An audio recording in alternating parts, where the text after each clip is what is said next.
একটা সেদ্ধ ডিম নিয়েছি, ডিমের খোসাটা ছাড়িয়ে নিচ্ছি। এবার এই সেদ্ধ ডিমটা আমি কাট করে নিচ্ছি। আমি এরকম 4টে পিস করে নিলাম একটা সেদ্ধ ডিমের। ডিমগুলোকে আমি একটু ঠিকমতো প্লেস করে দিচ্ছি। পেঁয়াজ কুচি নিয়েছি, টমেটো কুচি আর শসা কুচি। এবার আমি এগুলো একটু সাজিয়ে দিচ্ছি, দেখতেও ভালো লাগবে আর খাওয়ার সময় ডিমের সঙ্গে একটু একটু করে নিয়ে খেতে এগুলো ভালো লাগবে।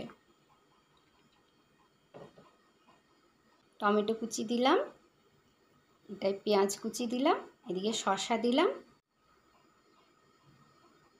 এই গ্যাপটা তো সামান্য টমেটো কুচি, একটু পেঁয়াজ কুচি আর শসা কুচি দিয়ে দিলাম।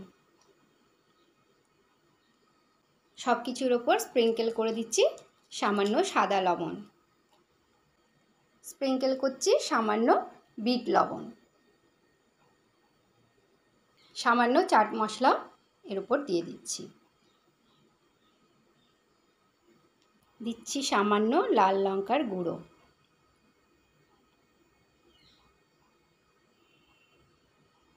সামান্য গোলমরিচের গুঁড়ো এতে আমি স্প্রিঙ্কেল করে দিচ্ছি। এটা ভীষণ টেস্টি হয় খেতে।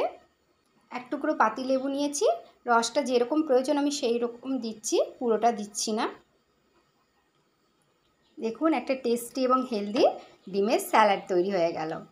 ঠেলাতে ঘুগনি, দো পেঁয়াজি, তার সঙ্গে ডিম সেদ্ধও বিক্রি হয়। তো এরকম করে সাজিয়ে দেয় না, তো আমি ভাবি ডিম সেদ্ধ আবার কিনে খাবো কি, বাড়িতেই খাবো।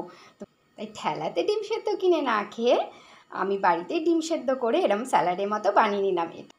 আজ আমার কাছে ধনেপাতা নেই, তাই ধনেপাতা কুচি দিতে পারিনি। আপনারা এর ওপর কিছু ধনেপাতা কুচি স্প্রেড করে দেবেন। আজ এই পর্যন্তই, দেখা হচ্ছে পরের ভিডিওতে এইরকমই মজাদার কোনো রেসিপি নিয়ে। Till then take care, thank you.